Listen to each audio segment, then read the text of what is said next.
दुनिया में होली का मतलब है रंग, गुलाल और खुशियां। लेकिन भारत की सांस्कृतिक राजधानी महादेव की नगरी काशी में एक ऐसी होली खेली जाती है जिसे देख दुनिया दंग रह जाती है। यहाँ रंगों की जगह चिता की राख उड़ती है और ढोल नगाड़ों के साथ श्मशान की शांति भंग होती है। इसे कहते हैं मसान की होली। आज हम जानेंगे कि क्यों महादेव ने रंगों को छोड़कर श्मशान की राख को चुना। क्या है इस अद्भुत परंपरा के पीछे की पौराणिक कथा। चलिए चलते हैं मणिकर्णिका घाट के उस सफर पर जहां जीवन और मृत्यु का मिलन होता है। इस कहानी की शुरुआत होती है रंग भरी एकादशी से। मान्यताओं के अनुसार इसी दिन भगवान शिव माता पार्वती का गौना कराकर पहली बार काशी आए थे। पूरी काशी अबीर गुलाल से सराबोर थी। देवी देवताओं ने फूलों की वर्षा की, इंसानों ने रंग उड़ाए।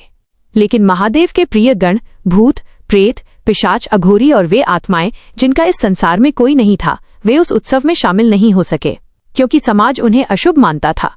अपने भक्तों की आंखों में उदासी देख औघड़दानी शिव का हृदय पसीज गया।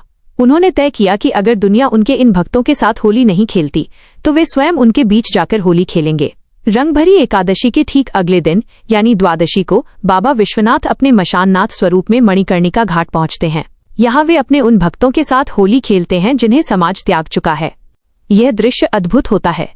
एक तरफ चिताएं जल रही होती हैं और दूसरी तरफ अघोरी और साधु उन जलती चिताओं की ताजी भस्म राख को हवा में उड़ाते हैं। वे नाचते हैं, गाते हैं और खेले मशाने में होली दिगंबर के गीतों पर थिरकते हैं। यहाँ कोई छोटा बड़ा नहीं, कोई ऊंच नीच नहीं। यहाँ केवल शिव हैं और उनके भक्त। अक्सर लोग पूछते हैं कि श्मशान में होली क्यों। इसका उत्तर बहुत गहरा है। काशी सिखाती है कि मृत्यु अंत नहीं बल्कि एक सत्य है। मसान की होली हमें बताती है कि शिव के लिए कुछ भी अशुभ नहीं है। जिस राख से दुनिया डरती है, महादेव उसे अपने शरीर पर धारण करते हैं। ये होली संदेश देती है कि मृत्यु का डर छोड़ो और हर पल को उत्सव की तरह जियो। मणिकर्णिका घाट पर जीवन की राख और भक्ति का रंग मिलकर एक हो जाते हैं। यहाँ इंसान ये महसूस करता है कि अंत में हम सब इसी राख में मिल जाने वाले हैं, तो फिर अहंकार कैसा। तो दोस्तों, ये थी काशी की वो मसान होली जिसे देखने के लिए लोग 7 समंदर पार से आते हैं। यह केवल राख का खेल नहीं बल्कि महादेव का अपने भक्तों के प्रति असीम प्रेम और संसार को दिया गया एक महान सत्य है। आंवले की एकादशी भी कहते हैं। मान्यताओं के अनुसार आंवले के पेड़ में भगवान विष्णु का वास होता है, इसलिए आज के दिन इस पेड़ की पूजा करने से मोक्ष की प्राप्ति होती है।